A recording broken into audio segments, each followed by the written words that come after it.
नमस्कार छात्रों, आप सभी का हमारे YouTube channel online teaching source में फिर एक बार स्वागत है। आज हम रस पढ़ेंगे। रस किसे कहते हैं या रस क्या है, अपनी किताबी भाषा में कहें तो रस किसे कहते हैं।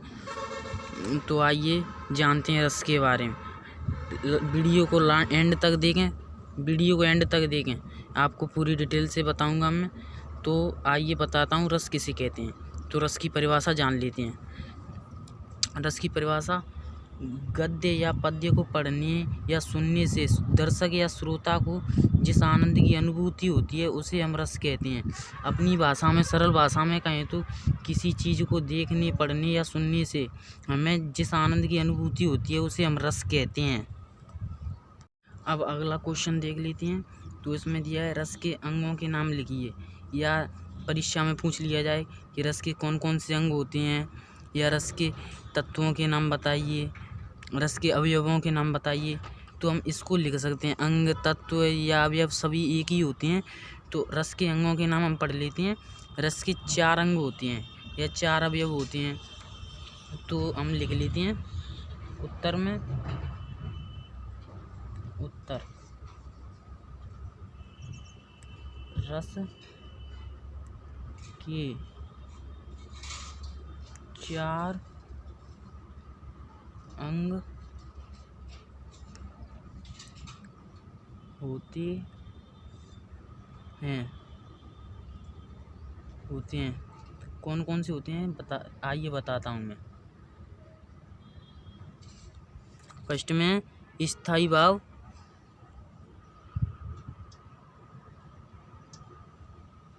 स्थायी भाव। सेकंड है विभाव। और थर्ड अनुभाव।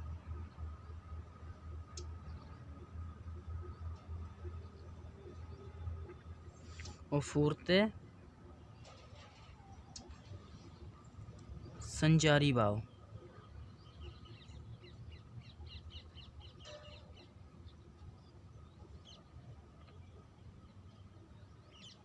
रस के 4 अंग होते हैं। चारों अंगों के नाम मैंने लिख दिए हैं। स्थायी भाव, विभाव, अनुभाव और संचारी भाव। तो अगर परीक्षा में पूछ लिया जाए कि रस के अंग कितने होते हैं, तो हम लिख सकते हैं कि रस के 4 अंग होते हैं। स्थायी भाव, विभाव, अनुभाव और संचारी भाव। अगर इस प्रकार का प्रश्न पूछ लिया जाए कि रस की निष्पत्ति किस प्रकार होती है, इसका मतलब है कि रस किस प्रकार उत्पन्न होता है, उस चीज़ से जिसे हम पढ़ रहे हैं उसमें से रस किस प्रकार उत्पन्न होता है। तो आइए हम जानते हैं रस किस प्रकार उत्पन्न होता है, या रस की निष्पत्ति किस प्रकार होती है। जब उत्तर में लिखेंगे हम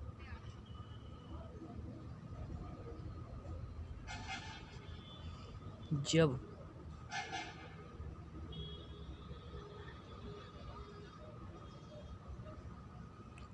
सहृदय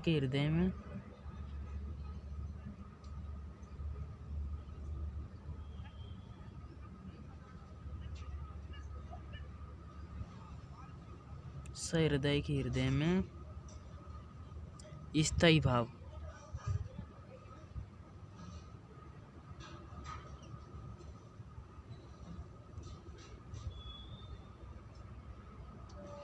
स्थायी भाव का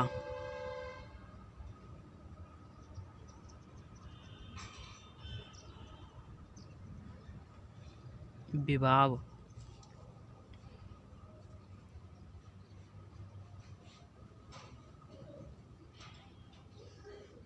अनुभाव और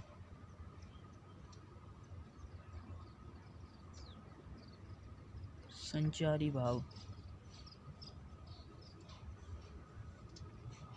से संयोग होता है।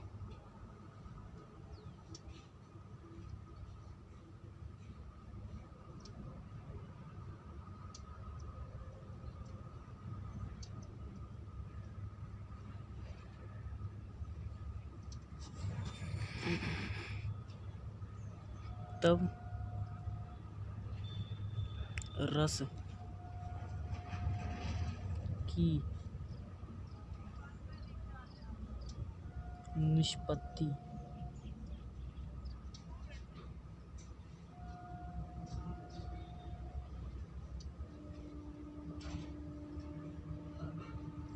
होती है जब सहृदय के हृदय में स्थायी भाव का विभाव, अनुभाव और संचारी भाव से संयोग होता है, तब रस की निष्पत्ति होती है। कहने का मतलब ये है कि सहृदय के हृदय में, जब स्वयं के हृदय में स्थायी भाव होते हैं, उनका विभाव, अनुभाव और संचारी भाव से संयोग होता है, तब रस उत्पन्न होता है। अब छात्रों, आप कहोगे कि ये स्थायी भाव और विभाव, अनुभाव, संचारी भाव ये सब क्या होता है, तो मैं आपको बहुत अच्छी तरह से समझाता हूँ। उदाहरण दे देकर परिभाषा भी समझाऊंगा, उदाहरण भी समझाऊंगा। तो आप वीडियो को अंत तक देखते रहिए। बस मैं आपको बहुत अच्छी तरह से समझा रहा हूँ। तो अब मैं बताता हूँ स्थायी भाव क्या होता है। तो इसकी परिभाषा हम जान ली थी। स्थायी भाव किसे कहते हैं? स्थायी भाव किसे कहते हैं? स्थायी भाव सहृदय के हृदय में, सहृदय के चित्त में जो भाव स्थायी रूप से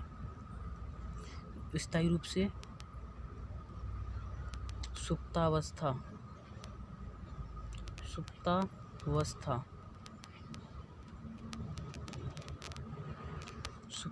में रहते हैं, सुप्तावस्था में रहती हैं,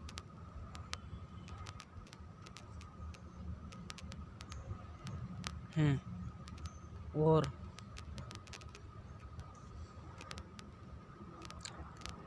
अवसर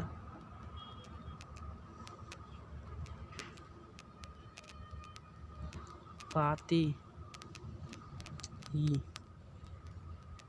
जागृत हो जाते हैं।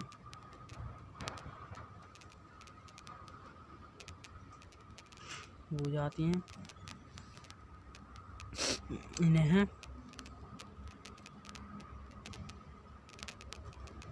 स्थायी भाव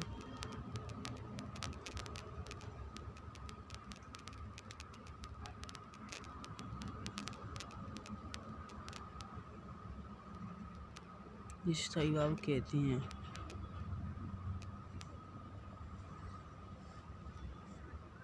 इन्हें स्थायी भाव कहते हैं। अब इसका उदाहरण बताता हूँ मैं आपको।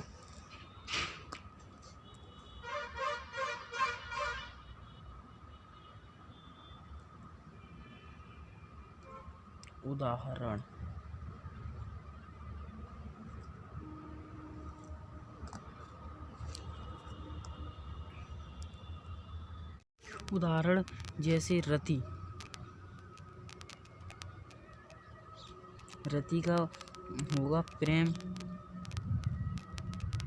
जिस प्रकार आपने किसी लड़की को देखा तो आपके मन में प्रेम उत्पन्न हो जाता है। इसी प्रकार आप लिख सकते हैं भय। तो भय का स्थायी भाव डर हो जाता है, डरना। जिस प्रकार आपने किसी शेर को देख लिया तो एकदम अंदर से भय उत्पन्न हो जाता है, यानी डर जाते हैं हम। अब अगला प्रश्न देख लेते हैं बच्चों। मैंने आपको स्थायी भाव समझा दिया है। अब अपन विभाव पढ़ते हैं। तो आइए विभाव की परिभाषा जान लेते हैं। जिन्हें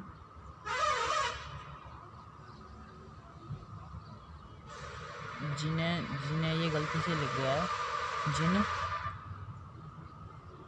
कारणों से स्थायी भाव जागृत होते हैं,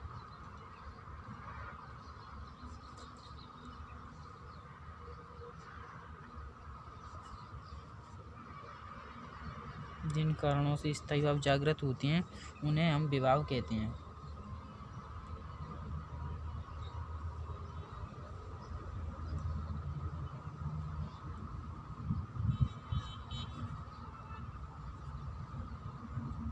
मैं आपको बहुत अच्छी तरह से समझा रहा हूँ और सरल तरीके से समझा रहा हूँ और उदाहरण भी समझा रहा हूँ। तो आप बस देखते जाइए। उन्हें स्थायी भाव, जिन कारणों से स्थायी भाव जागृत होते हैं उन्हें विभाव कहते हैं। तो उदाहरण के लिए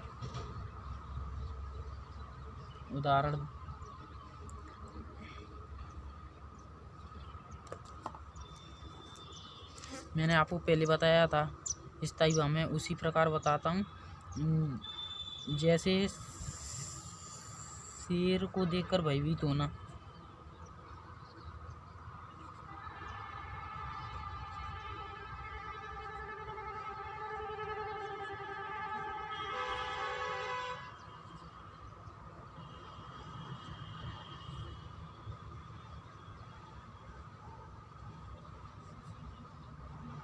तो इसमें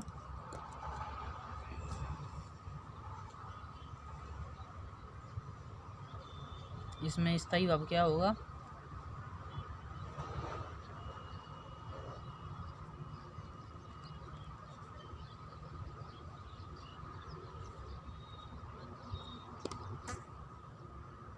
तो उदाहरण में लिखेंगे, शेर को देखकर भयभीत होना। जिस प्रकार हम कहीं जंगल में जा रहे हैं, अचानक शेर दिख जाए तो हमारे मन में भय उत्पन्न हो जाता है। तो जो उत्पन्न हुआ वो तो स्थायी भाव में आपको पहले समझा चुका हूँ। तो जो उत्पन्न हुआ अचानक वो तो स्थायी भाव, क्या उत्पन्न हुआ? भय। तो भय तो इसका स्थायी भाव हो जाएगा। अब जिसके कारण उत्पन्न हुआ वो विभाव होगा। तो इसमें विभाव होगा, विभाव क्या होगा? शेर। किसके कारण उत्पन्न हुआ? शेर के कारण। क्या उत्पन्न हुआ? भय। जिस चीज के कारण जो उत्पन्न हो वो विभाव होता है। ऐसे जिस प्रकार शेर को देखकर भय उत्पन्न हुआ तो भय तो स्थायी भाव हो गया। और किसके कारण उत्पन्न हुआ? शेर के कारण। मैं आपको बहुत अच्छी तरह से समझा रहा हूँ, तो बस आप देखते जाइए। तो शेर को देखकर भयभीत होना तो स्थायी भाव तो भय हो जाएगा, पर किसके कारण उत्पन्न हुआ? विभाव के कारण स्थायी भाव उत्पन्न होगा। तो इसमें स्थायी भाव भय होगा और विभाव शेर होगा। इसी प्रकार रस का तीसरा अंग है अनुभाव। तो अनुभाव किसे कहते हैं? जिन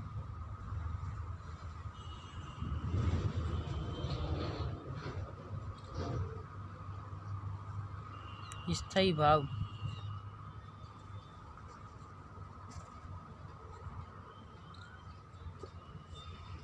जागृत होने के कारण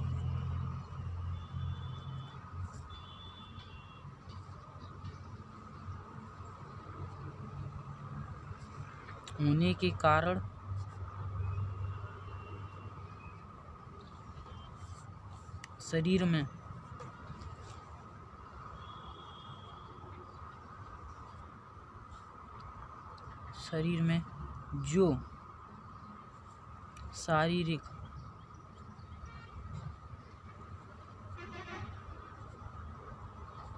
क्रियाकलाप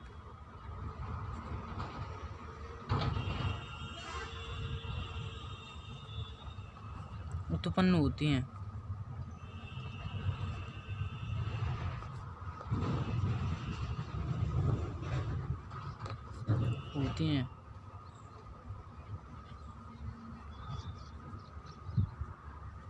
उन्हें अनुभाव कहते हैं। गलत हो गया है, अनुभाव कहते हैं।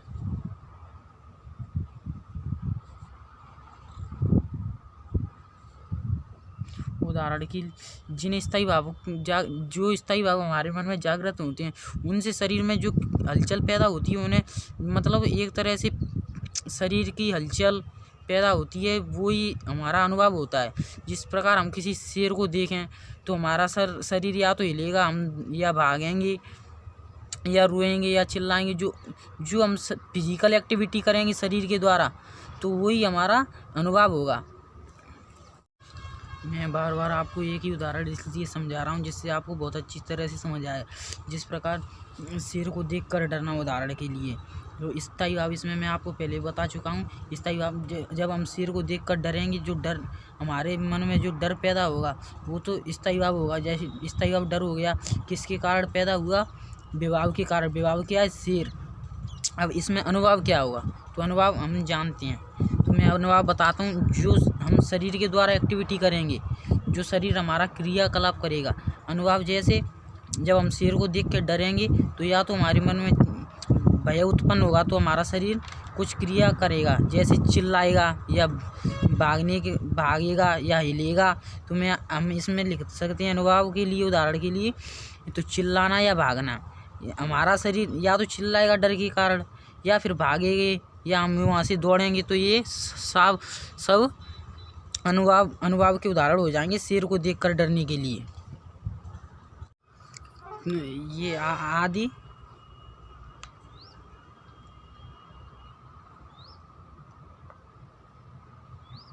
अनुभाव हो जाएंगे। अब चौथा अंग देख लेते हैं। चौथा प्रश्न है, चौथा अंग रस का।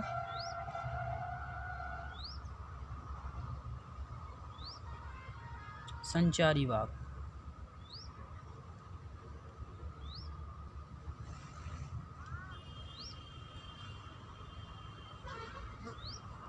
किसे कहते हैं?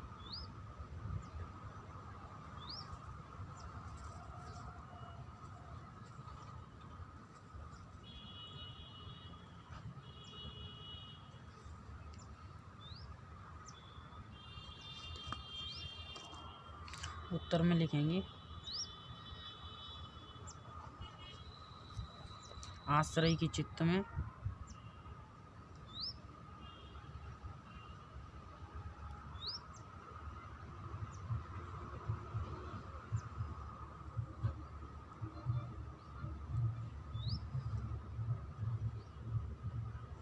उत्पन्न होने वाले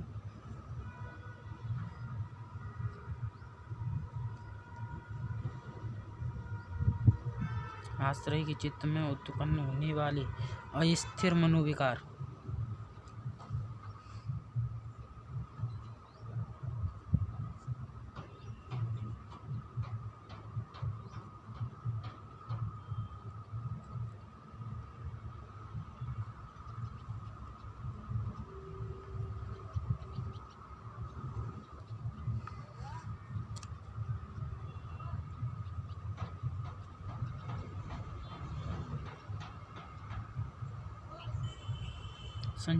अस्थिर मनोविकारों को संचारी भाव कहते हैं।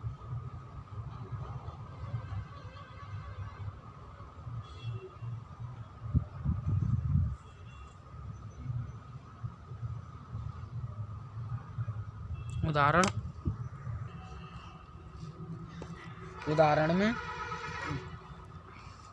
जैसे स्वप्न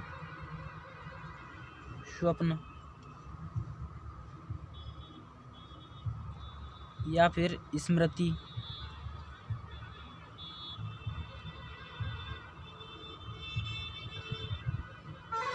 या फिर जिज्ञासा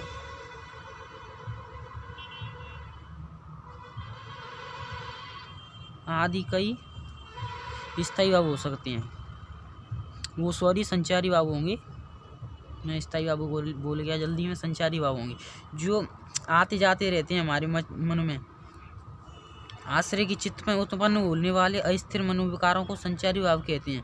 मतलब आश्रय की चित्त मतलब जिसके मन में उत्पन्न होते हैं अस्थिर मनोविकार, जो चलते फिरते रहते हैं। अस्थिर मनोविकार यानी जो एक जगह पे स्थित नहीं रहते, यानी अस्थिर मनोविकारों को संचारी भाव कहते हैं। और जैसे स्वप्न, स्मृति, जिज्ञासा आदि कई और भी हो सकते हैं। इतना ही काफ़ी है आपके लिए वैसे तो। मैं आपको कुछ इम्पोर्टेंट नोट बता देता हूँ जो इसमें बहुत इम्पोर्टेंट है। तो पहला नोट लिख लीजिए आप।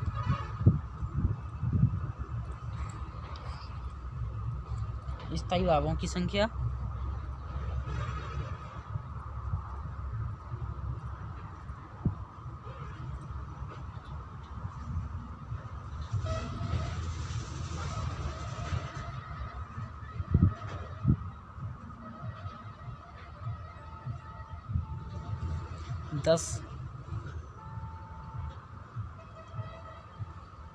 दस है। सेकंड दूसरा। और संचारी भावों की संख्या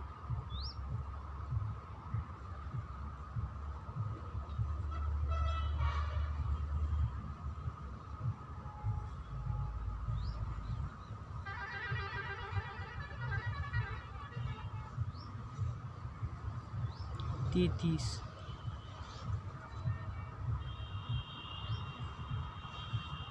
तीसरा नोट है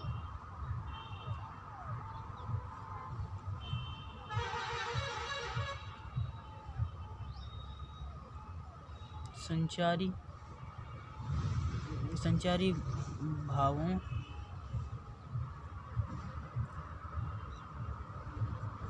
को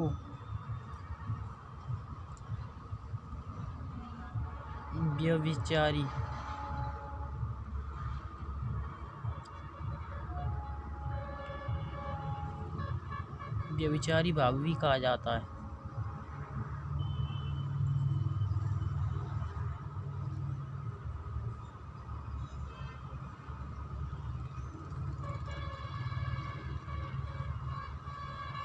और चौथा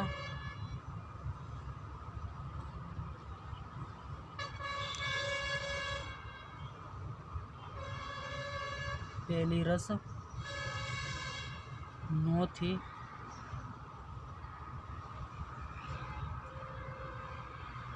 अब वर्तमान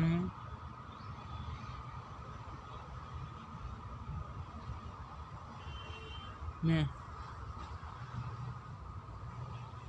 1.10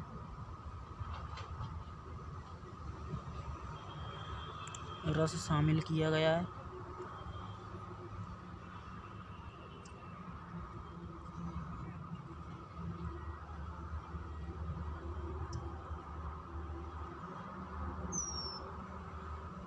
दसवां रस शामिल किया गया है जिसका नाम वात्सल्य रस है।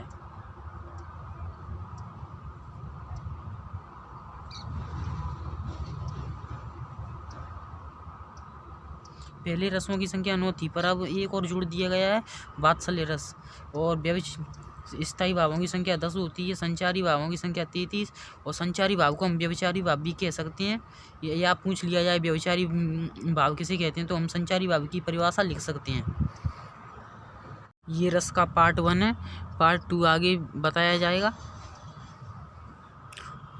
आपने हमारे चैनल को सब्सक्राइब नहीं किया है तो सब्सक्राइब कर लें और वीडियो को लाइक करें, शेयर करें। धन्यवाद वीडियो देखने के लिए।